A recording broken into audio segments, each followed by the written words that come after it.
Hello વિદ્યાર્થી મિત્રો, હું તમારા માટે આઈડિયલ સ્વાપતિનું ધોરણ 7નું સામાજિક વિજ્ઞાનનું સોલ્યુશન લાવી રહી છું. એ પણ પાઠ 6નું. તો ફટાફટ આપણી ચેનલને લાઇક એન્ડ સબસ્ક્રાઇબ કરી નાખો અને તમે વધુ વખત શેર કરશો એવી પણ મારી આશા છે.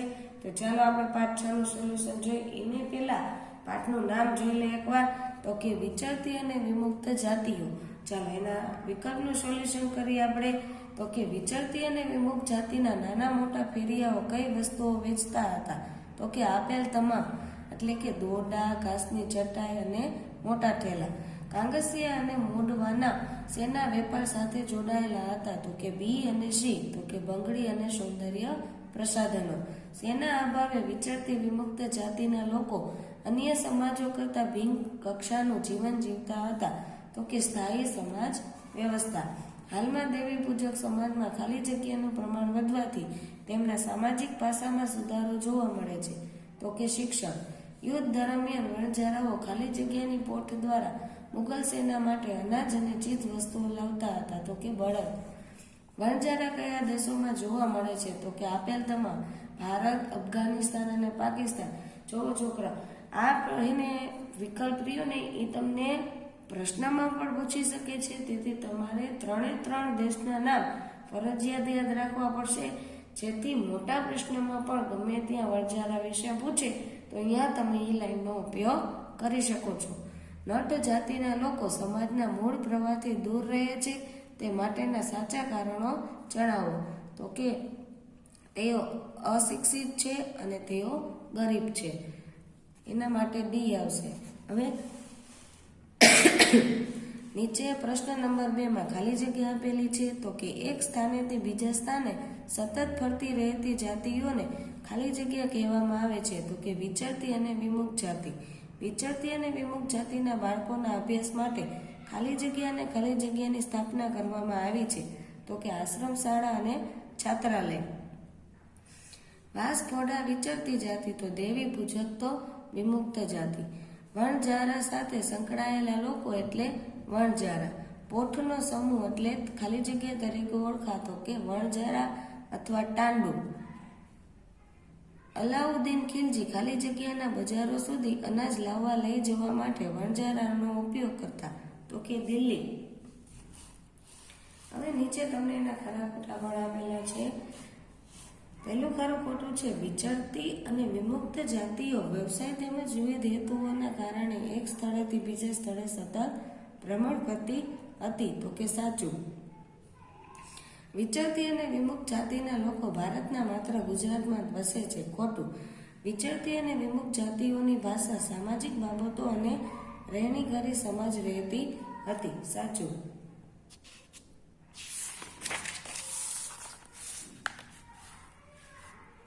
પછી ચોથો પ્રશ્ન આપેલો છે, ગુજરાતના નટ, બજાણિયા, કાંગસિયા જેવી વિચરતી વિમુક્ત જાતિઓ વસે છે? તો કે સાચું. ગુજરાતમાં દેવી પૂજક જાતિ માત્ર દક્ષિણ ગુજરાતમાં જ જોવા મળે છે? ખોટું. વણજારાને ટાંડુ પણ કહેવાય? તો કે સાચું. શાહજહાએ તેના લખાણોમાં વણજારાઓના કાર્યનો ઉલ્લેખ કર્યો છે? ખોટું. નટ બજાણિયા નેસમાં રહે છે? ખોટું. સતત સ્થળાંતરને લીધે નટ લોકોનો વિકાસ સારો થાય છે? ખોટું. વિચરતી જાતિના લોકો માટે સરકારે ગૃહ ધિરાણ યોજનાઓ જાહેર કરી છે? ખોટું. હવે તમને 1-2 વાક્યના પ્રશ્ન જવાબ નીચે આપેલા છે, જોઈએ આપણે. તો કે અંગ્રેજોએ કયા કાયદા હેઠળ કેટલીક જાતિઓને ખોટી રીતે ગુનેગાર સમુદાય તરીકે ઘોષિત કરી હતી? તો કે ઈસવીસન 1871 ક્રિમિનલ ટ્રાયલ્સ એક્ટ 1871 અંતર્ગત કેટલીક જાતિઓને ખોટી રીતે ગુનેગાર સમુદાય તરીકે ઘોષિત કરી હતી? વિચરતી અને વિમુક્ત જાતિઓનું જીવન શેના પર આધારિત હતું?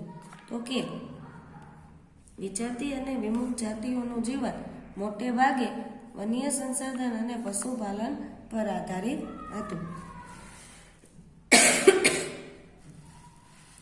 વિચરતી અને વિમુક્ત જાતિના લોકો કયા પ્રાણીઓના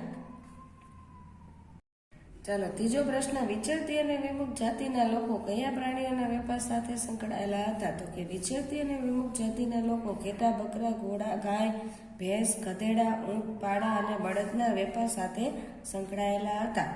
સરકારે કયા સમૂહ ને વિચરતી અને વિમુખ જાતિઓમાં સામેલ કર્યા છે. તો કે વણજારા, કર્કમુંડી અને હરણ શિકારીમાં દેવી પૂજક જાતિના લોકો કયા વ્યવસાય સાથે સંકળાયેલા જોવા મળે છે? તો કે મુખ્યત્વે શાકભાજી ઉત્પાદન અને વેપાર ઉત્પાદન સાથે અને પરંપરાગત વ્યવસાયો સાથે. વણજારા મુખ્ય કયું કાર્ય કરતા હતા? તો કે વેપારી પોઠોને લાવવા લઈ જવાનું કાર્ય કરતા હતા. બાદશાહ જહાંગીરે વણજારાની કઈ બાબતનો ઉલ્લેખ કર્યો? તો કે જહાંગીર વણજારા દ્વારા બળદો પર અનાજ લાદીને શહેરોમાં વેચવાના કાર્યોનો ઉલ્લેખ કર્યો છે. પછી છે 8મું, ક્યાં વસતા માલધારીઓનો સમાવેશ વિચરતી અને વિમુક્ત જાતિમાં થાય છે? તો કે ગીર, બરદડા, આલેચ અને કચ્છના રણ પ્રદેશમાં વસતા માલધારીઓનો સમાવેશ વિચરતી અને વિમુક્ત જાતિમાં થાય છે. પછી છે 9મો પ્રશ્ન, નટ લોકો દ્વારા કયા કયા કરતબો કરી લોકોનું મનોરંજન કરવામાં આવે છે? તો કે નટ લોકો જાદુ કરવા, દોરડા પર ચાલવું, લાકડી પર ચાલવું જેવા કરતબોથી લોકોનું મનોરંજન કરે છે. કાંગસિયા જાતિના લોકો મોટે ભાગે કયું કાર્ય કરે છે? તો કે કાંગસિયા જાતિના લોકો મોટે ભાગે કાસ્કી અને સૌંદર્ય પ્રસાધનો વેચવાનું કાર્ય કરે છે. હવે નીચે તમને ટૂંકમાં ઉત્તર આપેલા છે. તો કે કારણ આપવાનું છે કે અંગ્રેજ સરકારે 1871માં કેટલીક જાતિઓને ગુનેગાર સમુદાય તરીકે ઘોષિત કરી. તો કે ભારતીય કેટલીક જાતિઓ વ્યવસાય અને અન્ય હેતુઓ માટે એક સ્થળેથી બીજા સ્થળે સતત ભ્રમણ કરતી. ઈસવીસન 1857ના સ્વતંત્ર સંગ્રામમાં આ જાતિઓએ પણ મહત્વપૂર્ણ ભૂમિકા ભજવી હતી, જેથી તે સમયની સરકારે આવી જાતિઓ ભવિષ્યમાં આવી કોઈ ભૂમિકા ભજવી ન શકે તેવા હેતુની અન્ય સમુદાયથી અલગ કરવા તેમના પર ખોટો આરોપ કરી ગુનેગાર સમુદાય તરીકે ઘોષિત કર્યું. પછી નીચે છે કારણ આપો. ભારત સરકારે ઈસવીસન 1952માં કેટલીક જાતિઓને વિમુક્ત જાતિ જાહેર કરી છે? તો કે 1857ના પ્રથમ સંગ્રામના કેટલીક જાતિઓને અગત્યની ભૂમિકા જોતા તે સમયની અંગ્રેજ સરકારે અન્ય સમુદાયથી અલગ કરવા 71માં ક્રિમિનલ ટ્રાયલ્સ એક્ટ, જો આ આપણે નાના પ્રશ્નમાં જોયું હતું તે જ છે. તેથી જો નાના પ્રશ્ન સરખા આવડતા હોય તો તમને મોટા પ્રશ્ન પણ આવડી શકે. અંતર્ગત ખોટા આરોપો મૂક્યા અને ગુનેગાર સમુદાય ઘોષિત કર્યા અને સ્વતંત્રતા મેળવ્યા બાદ ભારત સરકારે આ જાતિઓને પાછું સન્માનભર્યું સ્થાન આપવા અને તેમને મુખ્ય પ્રવાહ સાથે ભેળવવા તેમના પર લાગેલા ખોટા આરોપોને દૂર કરવા આ જાતિઓને ઈસવીસન 1952માં વિમુક્ત જાતિ તરીકે જાહેર કરી. ત્રીજો પ્રશ્ન છે વિચરતી જાતિના પશુપાલકો અને સ્થાયી ખેડૂતો વચ્ચે કયા પ્રકારનો વિનિમય થતો શા માટે? તો કે અનાજ, કપડાં, વાસણ અને અન્ય વસ્તુઓ માટે ઊન, ઘી વગેરે વસ્તુઓ વિનિમય કરતા. કારણ કે વિચરતી જાતિના પશુપાલકો ખેતી સાથે સંકળાયેલા ન હતા, આથી તેઓ પોતાની જરૂરિયાત પૂરી કરવા સ્થાયી ખેડૂતો પાસેથી જોઈતી ચીજ વસ્તુઓ ખરીદતા અને બદલામાં ઊન, ઘી વગેરે આપતા. વળી આ જાતિના લોકો સ્થાયી ખેડૂતોનો માલ અન્ય જગ્યાએ લઈ જઈ ખરીદ વેચાણ પણ કરતા હતા. પછી જે ભારતની વિચરતી જાતિઓમાં કોનો સમાવેશ થાય છે? તો કે અઘોરી, બહુરૂપી, વણજારા, બરંડા, ભામટા, ભોવી, ચિત્તોડિયા, હેલવા, ઈરાની, જાતિગર, કોટવાડિયા, બૈરાગી, પારઘી, તલવાર, કામતી, સાંસી, કંસર વગેરેનો સમાવેશ થાય છે. પછી જે ગુજરાતમાં વિચરતી જાતિઓમાં કઈ જાતિઓનો સમાવેશ થાય છે? તો કે બજાણિયા, ગારુડી, વાસપોડા, ભવૈયા, રાવળ, કાગસિયા, સલાટ વગેરે. વિમુક્ત જાતિ. ગુજરાતમાં વિમુક્ત જાતિમાં કઈ જાતિ? તો કે છારા, ડફેર, મિયાણા, વાઘેર, દેવી પૂજક, સંગી વગેરેનો સમાવેશ વિમુક્ત જાતિઓમાં થાય છે. પછી નીચે કારણ છે, કારણ આપો. ભારત સરકારે વિચરતી અને વિમુક્ત જાતિના વિકાસ માટે તેમને સ્થાયી કરવા માટેની વિવિધ યોજનાઓ બનાવી છે. તો કે જાતિના લોકો સતત ભ્રમણ કરતા હોવાથી સ્થાયી સમાજ વ્યવસ્થાના અભાવે તેમનો વિકાસ યોગ્ય રીતે થતો નથી.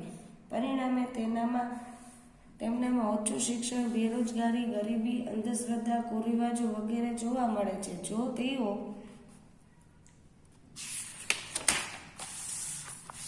ચોક્કસ જગ્યાએ સ્થાયી થાય તો શિક્ષણ ઉપરાંત કેટલીક પાયાની સગવડો અને આપી તેમનો વિકાસ કરી શકાય. આથી ભારત સરકાર જાતિ વિકાસ માટે સ્થાયી રચના યોજવી પડે છે.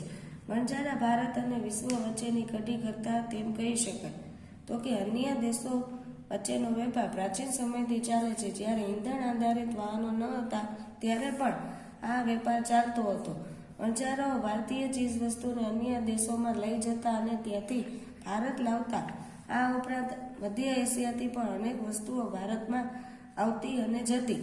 આ માલ સામાનની હેરફેરનું અગત્યનું કાર્ય વણજારાઓ કરતા હોવાથી વણજારા ભારત અને વિશ્વ વચ્ચે કડી હતા તેમ કહી શકાય.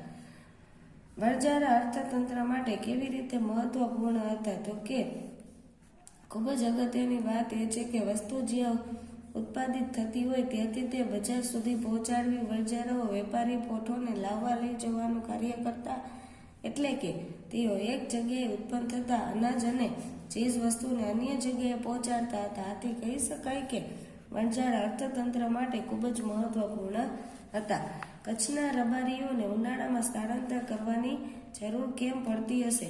તો કે કચ્છમાં રહેતા રબારીઓ ઉનાળામાં કચ્છમાંથી સ્થળાંતર કરી મધ્ય ગુજરાતમાં જતા હોય, કારણ કે કચ્છમાં પાણી અને ઘાસચારાની અછત છે. કચ્છના રબારીઓ પશુપાલક તરીકે જીવન નિર્વાહ ચલાવે છે. તેમની પાસે ઊંટ અને ઘેટા બકરા મોટા પ્રમાણમાં હોય છે અને તેમના પશુઓને પાણી ઘાસચારાની તંગી ન પડે તે માટે તેઓ સ્થળાંતર કરવાની જરૂર પડે છે. નીચે મુદ્દાસના પ્રશ્ન તમને આપેલા છે. તેમાં દેવી પૂજક, ટૂંકનોંધ ને વણજારા વધારે પૂછાય છે પરીક્ષા માટે, તો પાકું કરી લેવું તમારે.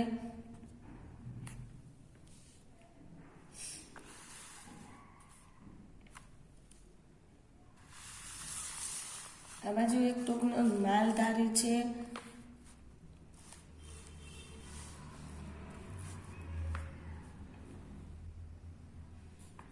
પછી છઠ્ઠો પ્રશ્ન પણ ઘણી વખત પૂછાયેલો છે એક્ઝામમાં, જેથી સરખો ભાગો કરી લેવો. હવે નીચે તમને જોડકો પણ આપેલું છે.